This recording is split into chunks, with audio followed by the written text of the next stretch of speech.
subscribe with notifications on.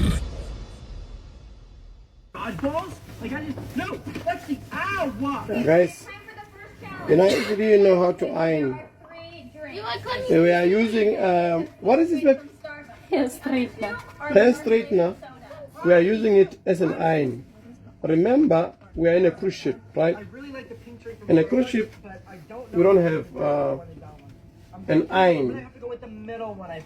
Don't have an iron this week here. I'm sure. You have to give them your clothes in advance. Alright, here we go. Try to iron for us. So that's what we do. Can't iron the side. Hold it like this. Try to iron I'm gonna like go this. use the toilet to throw up. Ew, yuck. I'm gonna create my own bar soda. Okay. So we are ironing. Are the world's sourest soda. That's how we are ironing. And I didn't set this up, so I. Now you remember when I was taking a video telling you what I'm ironing. Remember the shirt I was ironing? The shirt I was ironing inside my cabin.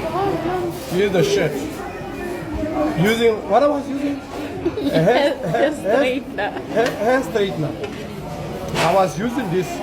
I was ironing this shirt, and it's ironed because on the cruise cabin you don't have what you call the irons. Otherwise, you have to go down to them and tell them you need to borrow iron and stuff. So it's a lot of trouble. We started to use a hair straightener, and we did iron. Yeah? Look at my shirt. I've ironed it. Can you say I didn't iron? Look at my shirt. Can you say I didn't iron? I did iron, and I'm done ironing. Yeah? Oh, $1. Yeah.